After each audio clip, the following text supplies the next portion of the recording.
Rekomendasi film horor original Netflix paling menyeramkan. Netflix memiliki deretan judul film horor original yang menarik, dan beberapa di antaranya bisa dianggap paling menyeramkan. Tidak kalah dengan film yang blockbuster yang memang ditujukan untuk layar lebar. Sebagian film horor original Netflix dikenal memiliki reputasi yang paling menyeramkan. Inilah dia daftarnya.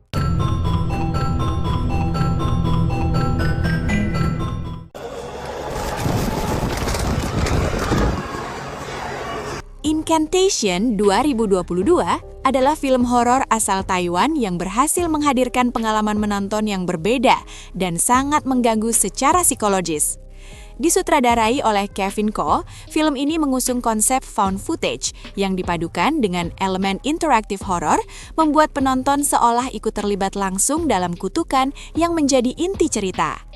Kisahnya berfokus pada Lee Ronan, seorang ibu yang berusaha melindungi putrinya dari kutukan mengerikan yang ia dapatkan 6 tahun lalu setelah melanggar sebuah ritual terlarang.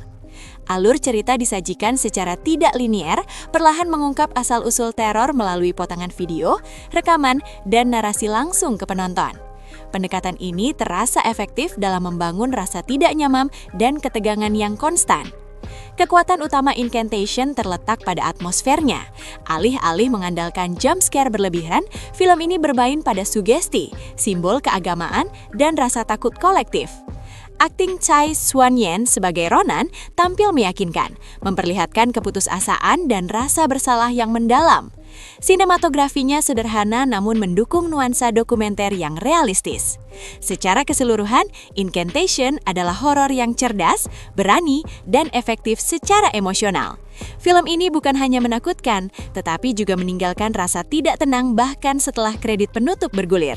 Cocok bagi penonton yang menyukai horor atmosferik dengan konsep unik.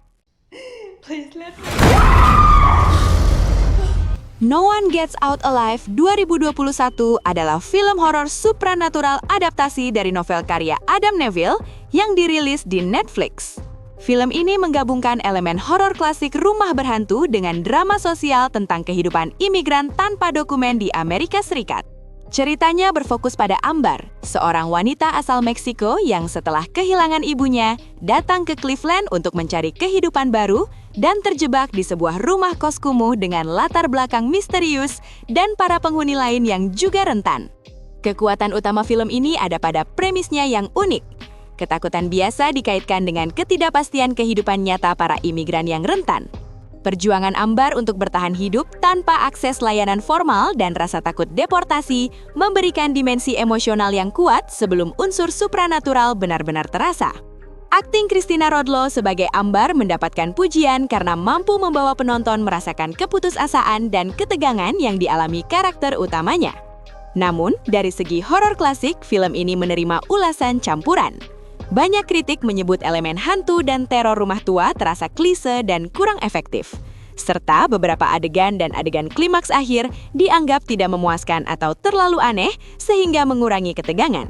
Efek visual makhluk supranatural di bagian akhir juga dipandang beberapa kritikus kurang mendukung suasana mencekam yang dibangun sebelumnya. Secara keseluruhan, No One Gets Out Alive menarik jika ditonton sebagai perpaduan drama sosial dan horor rumah berhantu. Film ini memiliki suasana yang kuat dan cerita emosional, meskipun secara teknis tidak selalu berhasil dalam aspek horornya. Cocok untuk penonton yang menyukai horor dengan latar cerita yang lebih bermakna dan karakter yang relatable. Apostle adalah film horor folk berlatar awal adat ke-20 yang ditulis dan disutradarai oleh Gareth Evans, dikenal lewat seri The Raid. Film ini mengikuti Thomas Richardson, Dan Stevens, seorang pria yang kembali ke kehidupan normal setelah lama hilang, lalu mengetahui bahwa adiknya diculik oleh sebuah sekte agama di pulau terpencil. Thomas terpaksa menyusup ke komunitas itu untuk menyelamatkannya. Tetapi apa yang ia temukan jauh lebih gelap dan mengerikan daripada sekedar sekte biasa. Atmosfer Apostle lambat tetapi memikat. Film ini membangun ketegangan secara perlahan dengan suasana pulau yang sunyi, ritual misterius, dan ketakutan yang terus meningkat.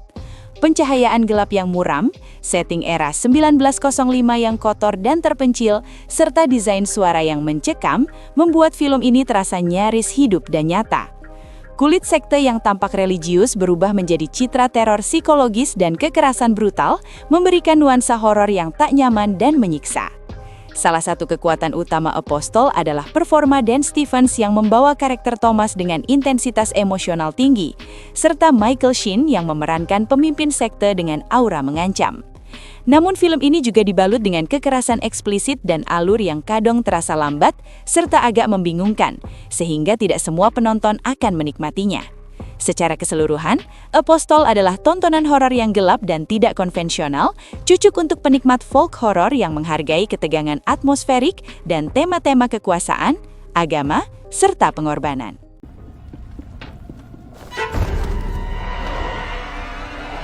The Ritual 2017 adalah film horor Inggris yang disutradarai oleh David Bruckner dan diadaptasi dari novel karya Adam Neville. Film ini menggabungkan horor psikologis, folk horror, dan survival dengan pendekatan atmosferik yang kuat. Ceritanya mengikuti 4 sahabat yang melakukan pendakian di hutan terpencil Swedia untuk mengenang teman mereka yang telah meninggal. Namun perjalanan tersebut berubah menjadi mimpi buruk ketika mereka tersesat dan mulai mengalami teror yang tidak dapat dijelaskan. Kekuatan utama The Ritual terletak pada pembangunan suasana. Hutan digambarkan sebagai ruang yang menekan, gelap, dan seolah hidup, menciptakan rasa takut yang konstan tanpa harus bergantung pada jump scare. Trauma dan rasa bersalah para karakter, khususnya Luke, menjadi inti emosional cerita dan membuat horor yang dihadirkan terasa lebih personal. Akting Rafe Spall tampil meyakinkan sebagai pria yang dihantui masa lalu dan dipaksa menghadapi ketakutannya sendiri. Desain makhluk mitologi Nordik dalam film ini patut mendapat pujian karena tampil unik dan mengerikan, memberikan sentuhan segar pada horor modern. Sinematografi yang suram serta desain suara yang efektif semakin memperkuat nuansa mencekam. Secara keseluruhan, The Ritual adalah film horor yang solid dan atmosferik, menawarkan teror yang perlahan namun membekas. Cocok bagi penonton yang menyukai horor, bertema mitologi dan psikologis dengan pendekatan serius dan gelap.